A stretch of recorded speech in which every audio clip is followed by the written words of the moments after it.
Public transport की हम mic on है।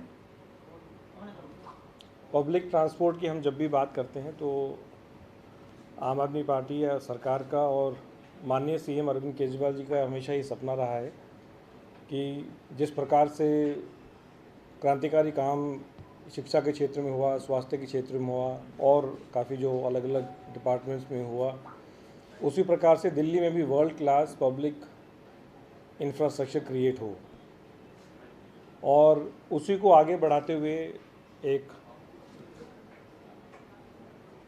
एमओयू आप कह सकते हैं, एक पार्टनरशिप आप कह सकते हैं, एक कोलैबोरेशन आप कह सकते हैं, IIIT दिल्ली के साथ ट्रांसपोर्ट डिपार्टमेंट दिल्ली गवर्नमेंट ने किया। हमारे साथ डायरेक्टर हैं प्रोफेसर अंजन बोस IIIT के, कमिश्नर ट्रांसपोर्ट आशीष कुंद्रा जी भी साथ में हैं। तो इस बेसिकली जो ये पार्टनरशिप है, इसका दिल्ली नॉलेज डेवलपमेंट फाउंडेशन के द्वारा 6.1 करोड़ की फंडिंग दी जाएगी और ये जो सेंटर है, इस सेंटर का नाम रखा गया है सेंटर फॉर सस्टेनेबल मोबिलिटी। तो मोबिलिटी और उसको सस्टेनेबल कैसे बनाया जाए, किस प्रकार से पूरा जो हमारा दिल्ली में जो पब्लिक ट्रांसपोर्ट सिस्टम है, इसको किस प्रकार से एक वर्ल्ड क्लास के लेवल पे लेके हम आ सकते हैं। पब्लिक ट्रांसपोर्ट की हम जब भी बात करते हैं तो सबसे पिछले लगातार काफ़ी सालों से हर बार एक ही सवाल, चाहे वो मीडिया है चाहे पब्लिक है, एक सवाल ज़रूर पूछा जाता है कि जी बसें कब आ रही हैं। लेकिन अगर आप पूरी बड़ी पिक्चर को देखें तो बसें ऐड करना दिल्ली की सड़कों पे उसका एक बहुत अहम और छोटा कंपोनेंट है।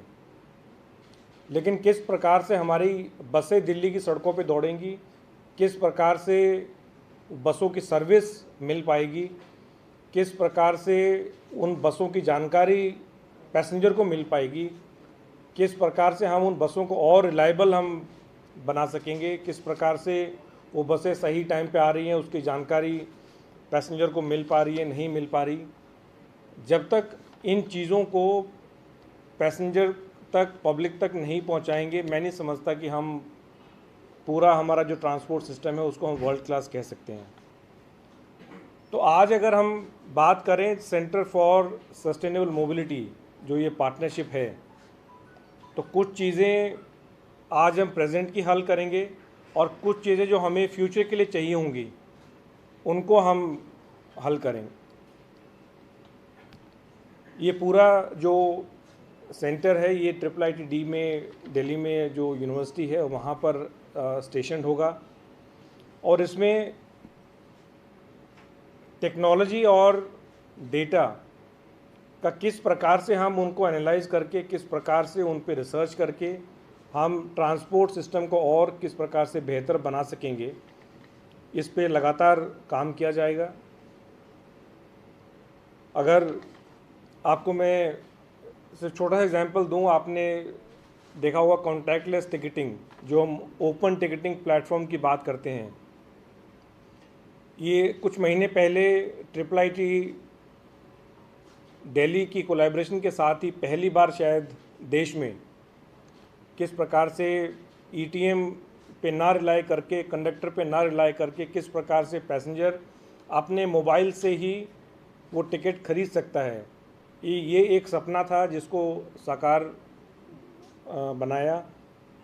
ये IIIT दिल्ली के कोलैबोरेशन के साथ ही किया और आपको ये खुशी होगी जानकर कि आज लगभग डेली 70,000 जो टिकट्स हैं, 70,000 जो पैसेंजर टिकट्स खरीदते हैं वो कॉन्टैक्टलेस टिकटिंग से ही खरीदी जा रही हैं। और अगर हम पूरे टिकटिंग की बात करें तो लगभग ये 6% से ऊपर इसका, अगर हम परसेंटेज में बात करें तो 6% से ऊपर ये आंकड़े हैं। तो इसी प्रकार से ओपन ट्रांजिट डेटा, ये मैं बता रहा हूँ कि इस सेंटर में लगातार किस प्रकार से किन किन प्रोजेक्ट्स पे अध्ययन किया जाएगा, रिसर्च की जाएगी, और किस प्रकार से हम दोनों चीज़ों को इंटीग्रेट, एक तरफ हमारी टेक्नोलॉजी है, एक तरफ जो डेटा हमें मिलेगा उनको किस प्रकार से इंटीग्रेट करेंगे और पैसेंजर तक, पब्लिक तक हम पहुंचाएंगे।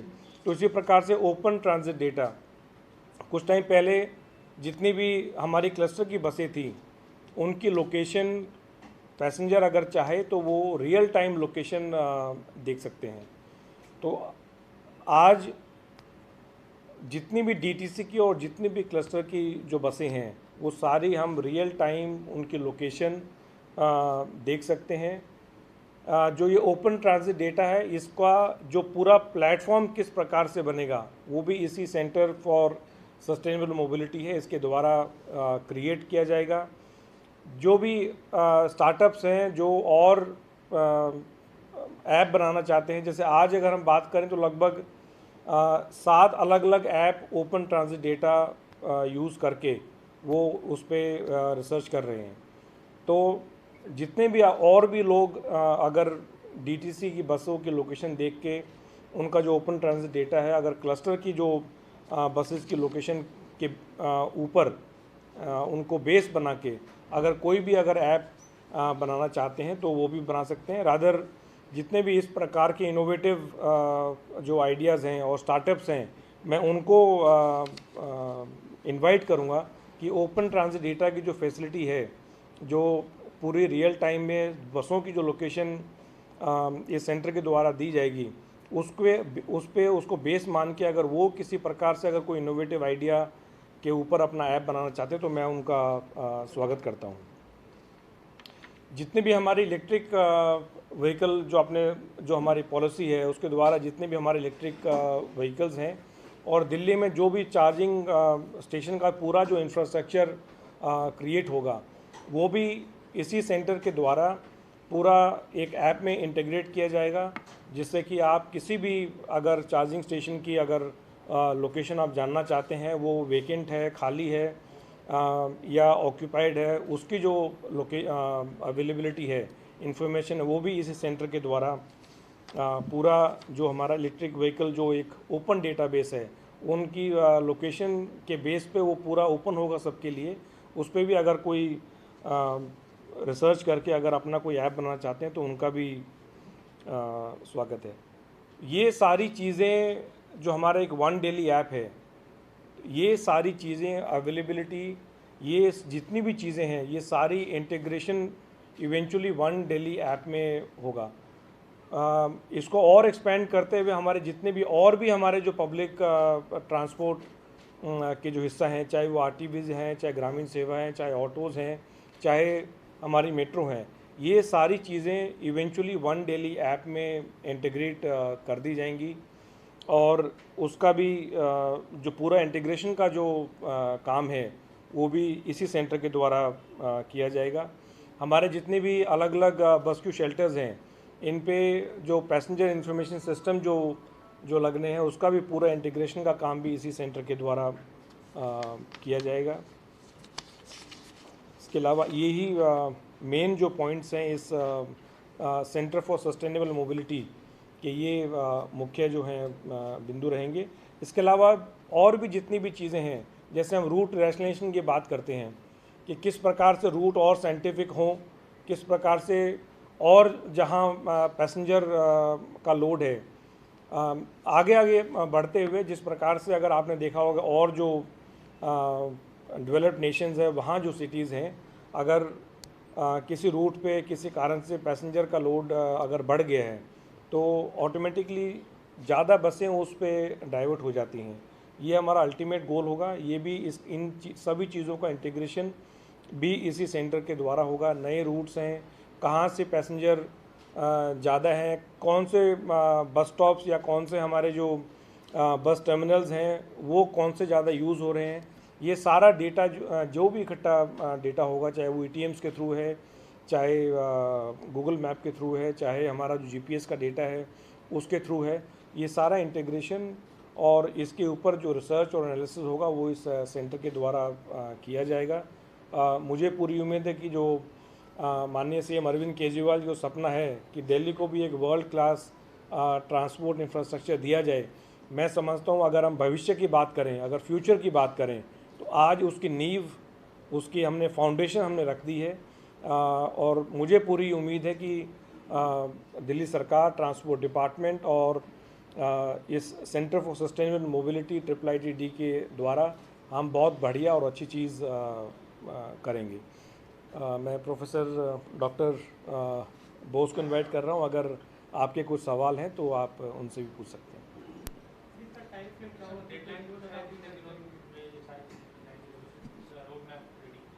देखो, ये तो ऑनगोइंग एक्टिविटी है। जैसे अगर हम ओपन ट्रांजिट डेटा की बात करें तो सेंटर ऑलरेडी इस्टेब्लिश हो गया है, फुली फंक्शनल है। उसके लिए काफ़ी बड़ी जगह जो है वो IIIT में ऑलरेडी एक्सक्लूसिवली इस काम के लिए ऑलरेडी वहाँ डेडिकेट कर दी गई है। जिस प्रकार से आगे आगे काम बढ़ेगा उसी प्रकार से टीम भी बड़ी होती जाएगी।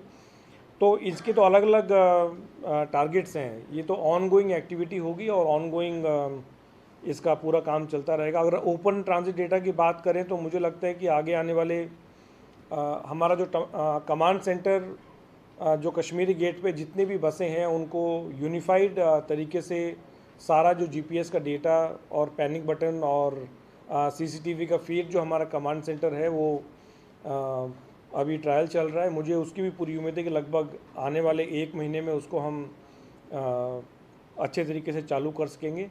तो मुझे पूरी उम्मीद है कि ओपन ट्रांजिट डेटा की अगर हम बात करें तो आगे आने वाले 1 से 1.5 महीने में वो सभी अच्छे तरीके से उसको हम लागू कर दिया जाएगा।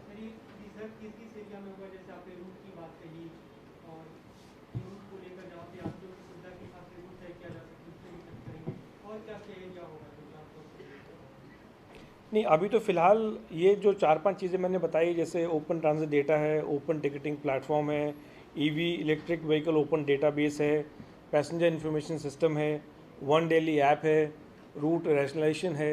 ये जो चीज़ें कुछ इंपॉर्टेंट जिससे कि अगर हम इन सब चीज़ों को इंटीग्रेट कर दें और ये सारी चीज़ें इन्फॉर्मेशन अगर पैसेंजर को, पब्लिक को, आप कहीं किसी बस क्यू शेल्टर पे, किसी बस स्टॉप पे खड़े हैं, अगर आपको real time data, reliable data अगर ये मिल जाए कि भाई मेरा नियरेस्ट बस कितनी दूर है, मेरा नियरेस्ट मेट्रो स्टेशन कितनी दूर है, मेट्रो कितनी देर में वहाँ पे आएगी, तो ये सारी चीज़ें उसी तरफ हम लगातार प्रोग्रेस कर रहे हैं। और हम ये आपसे समझना चाहेंगे क्योंकि गूगल पर जब हम सर्च करते हैं तो ये सारा दिल्ली ट्रांसपोर्ट डिपार्टमेंट का ये सारा डेटा वहाँ पर मौजूद होता है।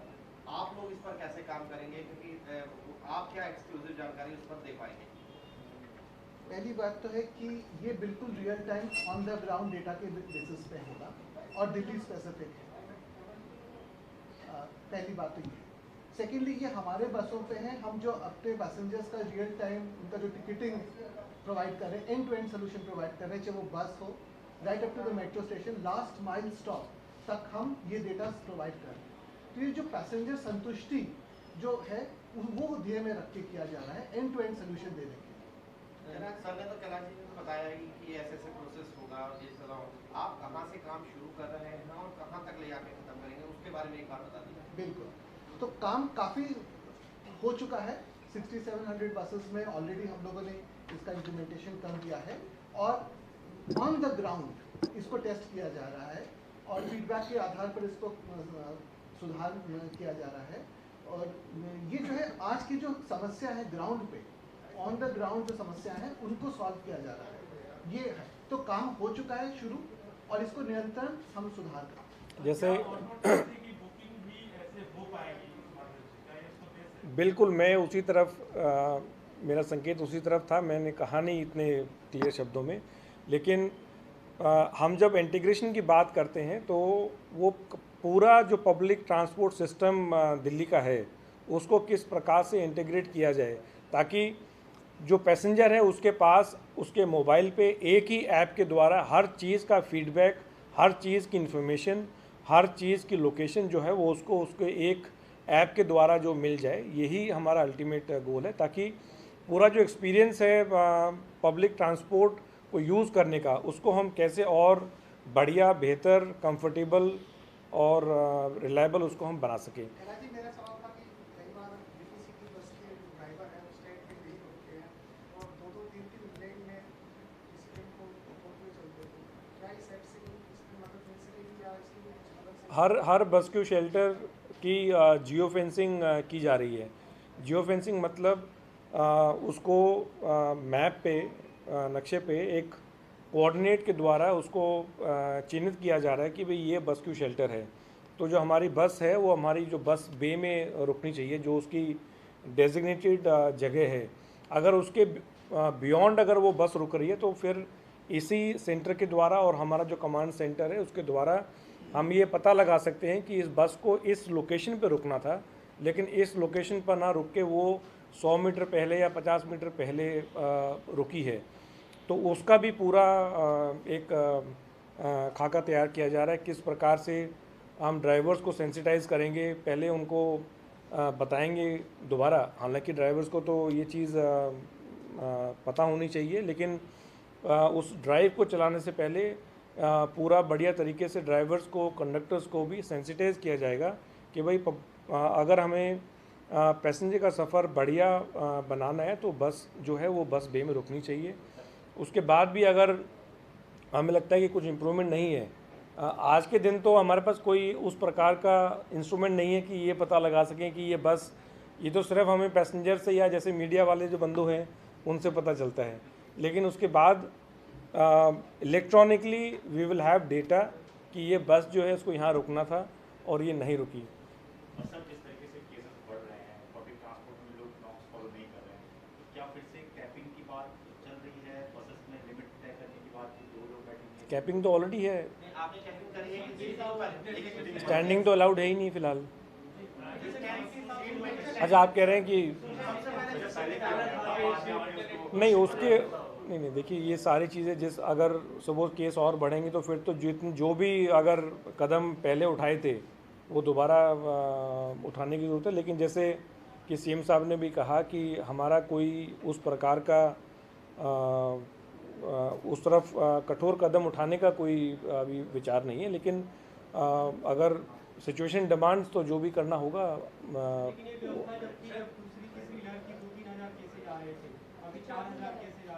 यार ट्रांसपोर्ट की बात कर लें। ड्राइवर और कंडक्टर जो है वो अधिकतर बसों में विदाउट मास्क, विदाउट जो कोविड प्रोटोकॉल है उसको फॉलो करते हुए नहीं दिखते। 1-2 जगह खुद हमने भी देखा कि जब सिविल डिफेंस वॉलंटियर ने रुका तो गाड़ी चढ़ाने की कोशिश की। ऐसे भी वाकये सामने आए हैं। तो ऐसे में आप ड्राइवर्स को या इस प्रोटोकॉल को कैसे फॉलो कराएंगे जब मामले इतनी तेजी से बढ़ रहे हैं? आई थिंक एक उस प्रकार से एक इन्फोर्समेंट ड्राइव कमिश्नर ट्रांसपोर्ट यहीं मौजूद हैं। एक इन्फोर्समेंट ड्राइव जो है वो आगे आने वाले दिनों में आप देखेंगे। अगर कोई भी ड्राइवर कंडक्टर बिना मास्क के या मिला तो उसको चालान भी और जो भी उचित कार्रवाई की जाएगी उस पर सख्त से सख्त कदम उठाए जाएंगे। हाँ, थैंक यू।